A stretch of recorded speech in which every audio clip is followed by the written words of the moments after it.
Hello दोस्तों, कैसे हैं आप सब। मैं एक बार फिर आज नया टॉपिक लेकर आया हूं दोस्तों आपके सामने। आइए देखते हैं हमारा जो आज का टॉपिक हो जाएगा वह हो जाएगा ऑपरेटिंग सिस्टम का यानी ओएस का। इससे बहुत से क्वेश्चन पूछे जाते हैं, सीबीसीटी के एग्जाम में तो पूछे जाते हैं, इसके साथ साथ ट्रिपल सी और अन्य कॉम्पिटिटिव परीक्षाओं में भी पूछे जाते हैं। तो आइए देर ना करते हुए देखते हैं हम अपने आज के ऑपरेटिंग सिस्टम के क्वेश्चन। हमारा जो पहला क्वेश्चन हो जाएगा दोस्तों वह हो जाएगा हमारा, निम्नलिखित में कौन एक ऑपरेटिंग सिस्टम नहीं है। तो कौन नहीं, आइए देखते हैं इनके ऑप्शन क्या है। ऑप्शन ए हो जाएगा विंडोज, बी हो जाएगा हमारा लाइनक्स और हमारा सी हो जाएगा ओरेकल और डी हो जाएगा डॉस। तो जैसा कि आपको मालूम है हमारा ऑपरेटिंग सिस्टम इनमें से कौन सा नहीं है, ओरेकल नहीं है दोस्तों, यानी ओरेकल हमारा बिल्कुल सही आंसर हो जाएगा। और बाकी के विंडोज, लाइनक्स और डॉस ये सारे एक ऑपरेटिंग सिस्टम हैं। आइए चलते हैं हम अपने अगले क्वेश्चन पर। हमारा जो अगला क्वेश्चन हो जाएगा दोस्तों वह हो जाएगा हमारा, डॉस में फाइल नेम की अधिकतम लेंथ कितनी होती है। डॉस में फाइल नेम की अधिकतम लेंथ कितनी होती है। तो आइए देखते हैं इनके ऑप्शन क्या है। ऑप्शन ए हो जाएगा हमारा 4 और बी हो जाएगा हमारा 5 और हमारा सी हो जाएगा 8 और हमारा डी हो जाएगा 12 यानी 12। हमारा जो इसका सही आंसर हो जाएगा, डॉस में फाइल नेम की अधिकतम लेंथ कितनी होती है दोस्तों, वह होती है 8, यानी हमारा 8 ऑप्शन बिल्कुल सही हो जाएगा। आइए चलते हैं हम इसी के साथ अपने अगले क्वेश्चन की तरफ। हमारा जो अगला क्वेश्चन हो जाएगा वह हो जाएगा, पहला ऑपरेटिंग सिस्टम कब विकसित हुआ था। पहला ऑपरेटिंग सिस्टम कब विकसित हुआ था। तो आइए देखते हैं इनके ऑप्शन क्या है। ऑप्शन ए हो जाएगा दोस्तों 1948 और हमारा बी हो जाएगा 1949 और हमारा सी हो जाएगा 1950 और हमारा डी हो जाएगा 1951। जैसा कि आपको इसका आंसर मालूम होगा, पहला ऑपरेटिंग सिस्टम कब विकसित हुआ था, वह हुआ था 1950 में, यानी हमारा सी ऑप्शन बिल्कुल सही हो जाएगा। आइए चलते हैं हम अपने अगले क्वेश्चन की तरफ। हमारा जो फोर्थ क्वेश्चन हो जाएगा वह हो जाएगा दोस्तों हमारा, एमएस विंडोज ऑपरेटिंग सिस्टम कब प्रस्तावित हुआ था। एमएस विंडोज ऑपरेटिंग सिस्टम कब प्रस्तावित हुआ था। तो आइए देखते हैं इनके ऑप्शंस क्या है। ऑप्शन ए हो जाएगा 1994, बी हो जाएगा 1990, सी हो जाएगा 1992 और डी हो जाएगा 1995। जैसा कि आपको इसका आंसर मालूम होगा दोस्तों, तो एमएस विंडो ऑपरेटिंग सिस्टम कब प्रस्तावित हुआ था, वह हुआ था दोस्तों 1995 में, यानी 1995 हमारा बिल्कुल सही आंसर हो जाएगा। 1995 में एमएस विंडोज ऑपरेटिंग सिस्टम प्रस्तावित हुआ था। आइए बढ़ते हैं इसी के साथ हम अपने अगले क्वेश्चन की तरफ। हमारा जो फिफ्थ क्वेश्चन है, पांचवा क्वेश्चन हो जाएगा, वह हो जाएगा, निम्नलिखित में से नोटपैड का एक्सटेंशन क्या है। निम्नलिखित में से नोटपैड का एक्सटेंशन क्या है। तो आइए देखते हैं इनके ऑप्शंस क्या हैं। हमारा फर्स्ट ऑप्शन हो जाएगा टी एक्स टी और बी हो जाएगा XLS, सी हो जाएगा हमारा PPT, डी हो जाएगा हमारा BMP। हमारा जो इसका सही आंसर होगा वह आपको मालूम होगा। और नोटपैड का एक्सटेंशन क्या होता है दोस्तों, वो होता है TXT। क्या होता है दोस्तों, TXT, यानी फर्स्ट ऑप्शन बिल्कुल सही हो जाएगा। आइए बढ़ते हैं हम इसी के साथ अपने अगले क्वेश्चन की तरफ। हमारा जो छठवां क्वेश्चन है दोस्तों वह हो जाएगा हमारा, कमांड इंटरप्रेटर और क्या कहते हैं। कमांड इंटरप्रेटर को और क्या कहते हैं। आइए देखते हैं इनके ऑप्शंस क्या। ऑप्शन ए हो जाएगा सेल, बी हो जाएगा प्रॉम्प्ट और हमारा सी हो जाएगा कर्नल और हमारा डी हो जाएगा कमांड। हमारा जो उसका सही आंसर हो जाएगा दोस्तों वह हो जाएगा सेल, यानी फर्स्ट ऑप्शन बिल्कुल सही हो जाएगा। क्या हो जाएगा दोस्तों, सेल हमारा बिल्कुल सही आंसर हो जाएगा। कमांड इंटरप्रेटर को सेल कहते हैं। आइए बढ़ते हैं हम अपने अगले क्वेश्चन की तरफ। उम्मीद है दोस्तों आपकी सीबीसीटी की तैयारी अच्छी चल रही होगी। इसी मंथ की 14-15 तारीख को फॉर्म डलने की उम्मीद है। जैसे ही फॉर्म डलने का नोटिफिकेशन आएगा मैं आपको बताऊंगा। और ज़्यादा से ज़्यादा आप लोग प्रैक्टिस करें टाइपिंग की, और इसके साथ ही साथ प्रैक्टिकल कंप्यूटर करने की कोशिश करें, यानी कंप्यूटर पर प्रैक्टिकल करें, जितना हो सके प्रैक्टिकल करें। और हिंदी इंग्लिश दोनों की टाइपिंग की स्पीड कम से कम 40 से 45 लेकर घर से जाएं, तब जाकर एग्जाम में आप दोनों क्वालिफाइड हो पाएंगे। आइए बढ़ते हैं अपने सातवें क्वेश्चन की तरफ। हमारा जो सातवां क्वेश्चन हो जाएगा वह हो जाएगा, केवल जरूरत पड़ने पर पेज को मेन मेमोरी में स्वेप करना कहलाता है। केवल जरूरत पड़ने पर पेज को मेन मेमोरी में स्वेप करना कहलाता है। आइए देखते हैं इनके ऑप्शन क्या है। ए हो जाएगा पैगिंग और हमारा बी हो जाएगा हमारा डिमांड पैगिंग और हमारा सी हो जाएगा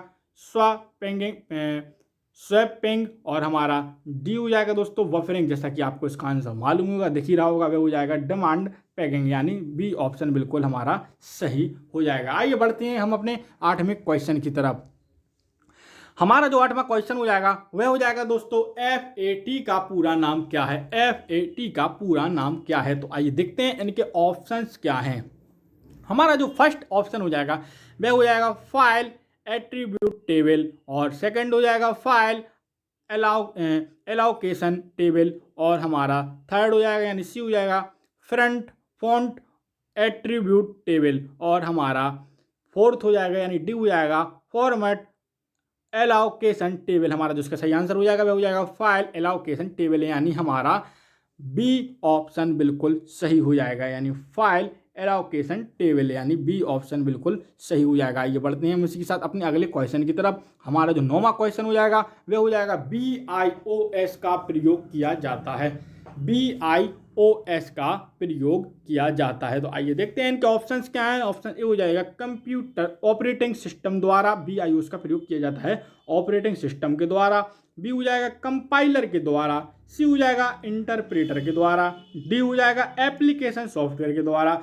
जो इसका सही आंसर होगा दोस्तों वह आपको मालूम होगा, क्या हो जाएगा दोस्तों सही आंसर हमारा इसका ऑपरेटिंग सिस्टम के द्वारा। तो हमारा इसका जो सही आंसर हो जाएगा वह हो जाएगा फर्स्ट दोस्तों, BIOS का प्रयोग किया जाता है ऑपरेटिंग सिस्टम के द्वारा।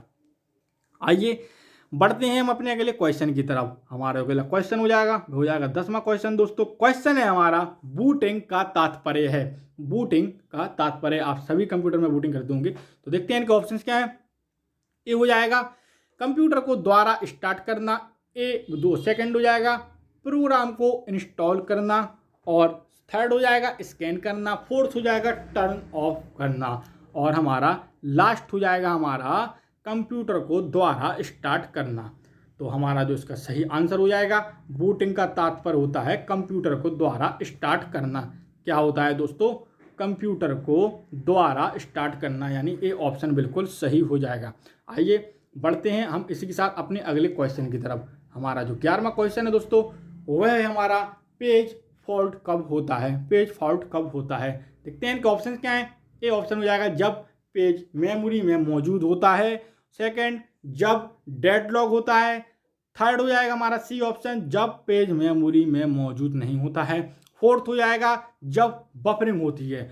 जब आपको मालूम है इसका आंसर क्या होगा, पेज फॉल्ट कब होता है दोस्तों, जब पेज मेमोरी में मौजूद नहीं होता है, जब पेज मेमोरी में मौजूद नहीं होता है। हमारा क्या होगा दोस्तों, फर्स्ट आंसर बिल्कुल सही हो जाता है, यानी जब पेज मेमोरी में मौजूद नहीं होता है, जब पेज फॉल्ट होता है। आइए बढ़ते हैं हम अपने इसके साथ अगले क्वेश्चन की तरफ। हमारा जो 12वां क्वेश्चन हो जाएगा दोस्तों वह हो जाएगा हमारा बैंकर्स एल्गोरिथम का प्रयोग किया जाता है। बैंकर्स एल्गोरिथम का प्रयोग किया जाता है। आइए देखते हैं इनके ऑप्शंस क्या हैं। ऑप्शंस ए हो जाएगा दोस्तों डेडलॉक को प्रिवेंट करने के लिए, और डेडलॉक को रिकवरी करने के लिए, और डेडलॉक को सॉल्व करने के लिए, और डी है इनमें से कोई नहीं। जैसा कि आपको इसका आंसर मालूम हो जाएगा वह हो जाएगा डेडलॉक को प्रिवेंट करने के लिए, यानी हमारा ए ऑप्शन बिल्कुल सही हो जाएगा दोस्तों, डेडलॉक को प्रिवेंट करने के लिए। आइए बढ़ते हैं हम इसी के साथ अपने अगले क्वेश्चन की तरफ। हमारा जो अगला क्वेश्चन हो जाएगा दोस्तों वह हो जाएगा फाइल को डिलीट करने के बाद वह कहाँ स्टोर होती हैं। फाइल को डिलीट करने के बाद वह कहाँ स्टोर होती हैं। जब कोई भी वस्तु या कोई भी फाइल को कंप्यूटर में आप लोग डिलीट कर देते हैं तो वह पूर्णतः कंप्यूटर से डिलीट होकर चली नहीं जाती है, तो वह कहाँ पहुँचती है यही पूछा गया है। तो आइए देखते हैं इनके ऑप्शन क्या है। ऑप्शन ए हो जाएगा कहीं नहीं, बी हो जाएगा रिसाइकल बिन में, सी हो जाएगा हार्ड डिस्क में, और हमारा फोर्थ हो जाएगा टास्क बार में। जैसा कि आपको इसका आंसर मालूम होगा, फाइल को डिलीट करने के बाद वे कहाँ स्टोर हो जाती हैं, रिसाइकल बिन में हो जाती हैं। कहाँ हो जाती हैं दोस्तों, रिसाइकल बिन में, यानी हमारा आंसर रिसाइकल बिन हो जाएगा, यानी बी ऑप्शन बिल्कुल सही हो जाएगा। आइए बढ़ते हैं इसके साथ हम अपने अगले क्वेश्चन की तरफ। हमारा जो 14वां क्वेश्चन है वह लाइनक्स ऑपरेटिंग सिस्टम है। लाइनक्स ऑपरेटिंग सिस्टम है। आइए देखते हैं किसका है, तो देखते हैं इनके ऑप्शंस क्या हैं।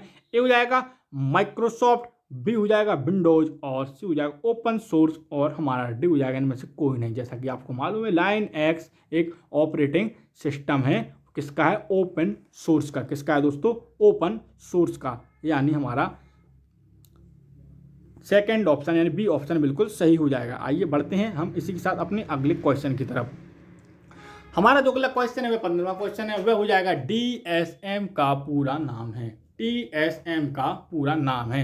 ए ऑप्शन हो जाएगा डायरेक्ट सिस्टम मॉड्यूल, और हमारा बी हो जाएगा डायरेक्ट सिस्टम मेमोरी, और हमारा सी हो जाएगा डीमोरलाइज्ड सिस्टम मेमोरी, और हमारा फोर्थ हो जाएगा डिस्ट्रीब्यूटेड शेयर्ड मेमोरी। हमारा जो इसका सही आंसर हो जाएगा वह हो जाएगा डिस्ट्रीब्यूटेड शेयर्ड मेमोरी, यानी हमारा दोस्तों हमारा आंसर हो जाएगा डिस्ट्रीब्यूटेड शेयर्ड मेमोरी, यानी हमारा ऑप्शन जो सही हो जाएगा वह हो जाएगा फोर्थ ऑप्शन। कौन सा हो जाएगा दोस्तों? फोर्थ ऑप्शन बिल्कुल सही हो जाएगा। आइए बढ़ते हैं हम इसी के साथ अपने अगले क्वेश्चन की तरफ।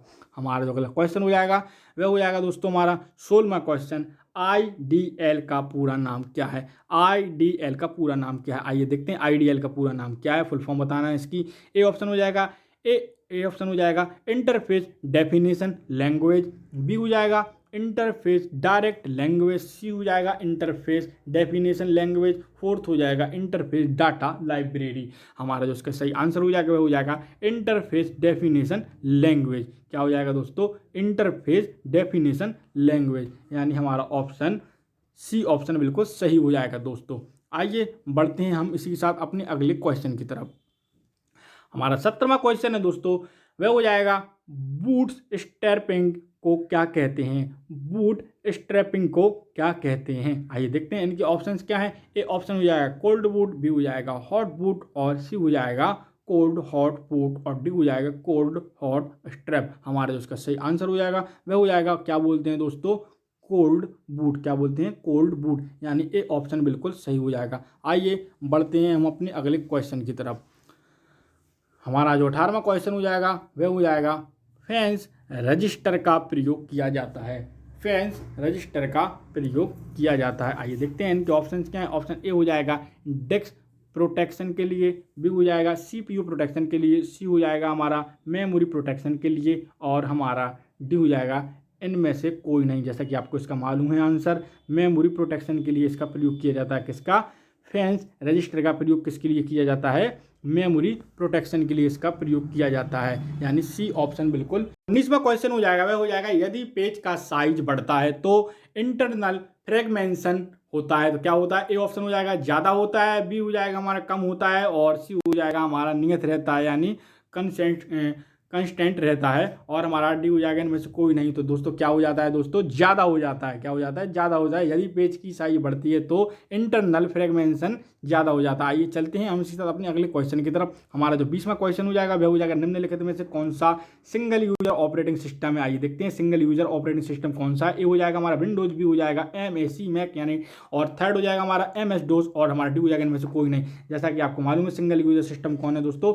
MS DOS है। कौन है दोस्तों? MS DOS है, यानी हमारा सी ऑप्शन बिल्कुल सही हो जाएगा। आइए बढ़ते हैं हम इसी के साथ अपने अगले क्वेश्चन की तरफ। हमारा जो 21वां क्वेश्चन हो जाएगा वह हो जाएगा वर्चुअल मेमोरी का साइज निम्नलिखित में से किस पर आधारित होता है? वर्चुअल मेमोरी का साइज किस पर आधारित होता है? देखते हैं इनके ऑप्शन। ए ऑप्शन हो जाएगा CPU, बी हो जाएगा रैम, और हमारा सी हो जाएगा एड्रेस बस, और हमारा डी ऑप्शन हो जाएगा डाटा बस। जैसा कि आपको इसका आंसर मालूम होगा दोस्तों, हमारी वर्चुअल मेमोरी का साइज निम्नलिखित में से किस पर आधारित होता है? वह होता है एड्रेस बस पर आधारित होता है। किस पर आधारित होता है दोस्तों? एड्रेस बस पर आधारित होता है। हमारा सी ऑप्शन बिल्कुल सही हो जाएगा।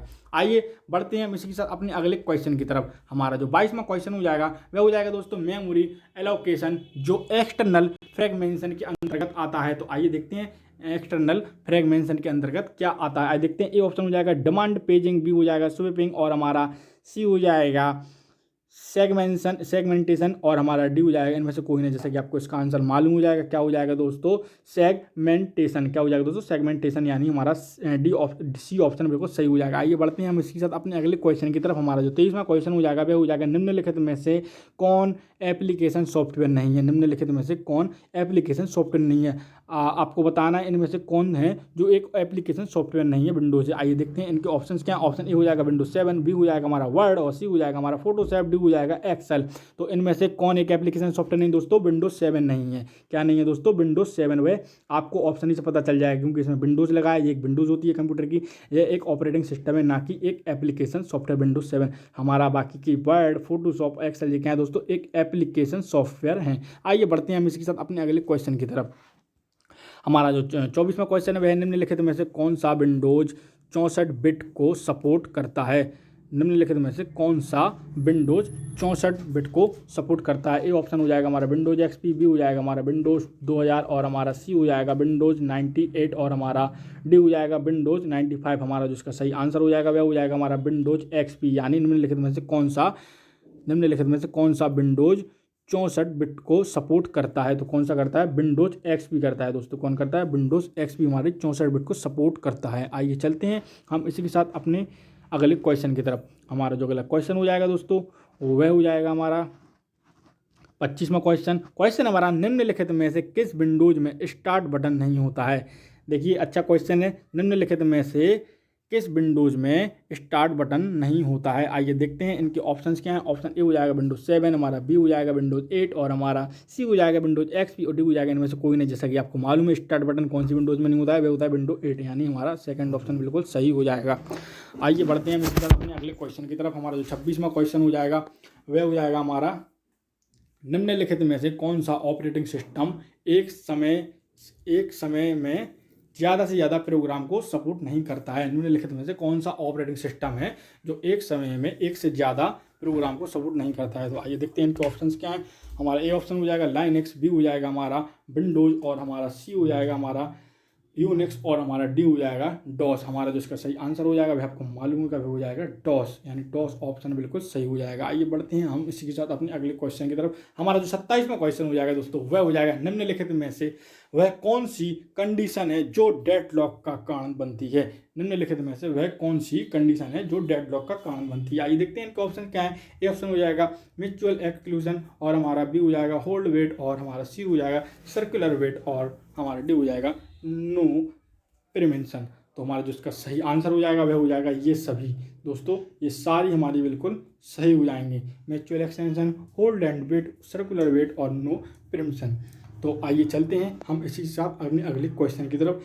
हमारा जो 28वां क्वेश्चन हो जाएगा वह हो जाएगा, ऑपरेटिंग सिस्टम की सर्विस को एक्सेस करने के लिए इंटरफेस किसके द्वारा प्रदान किया जाता है? ऑपरेटिंग सिस्टम की सर्विसेज को एक्सेस करने के लिए इंटरफेस किसके द्वारा प्रदान किया जाता है? तो आइए देखते हैं इनके ऑप्शन क्या। ऑप्शन ए हो जाएगा API, हमारा बी हो जाएगा सिस्टम कॉल और हमारा सी हो जाएगा लाइब्रेरी और हमारा डी हो जाएगा असेंबली इंस्ट्रक्शन। हमारा जो उसका सही आंसर हो जाएगा वह हो जाएगा सिस्टम सेल। क्या हो जाएगा दोस्तों? सिस्टम सेल हमारा बिल्कुल सही आंसर हो जाएगा। आइए चलते हैं हम अपने 29वें क्वेश्चन की तरफ।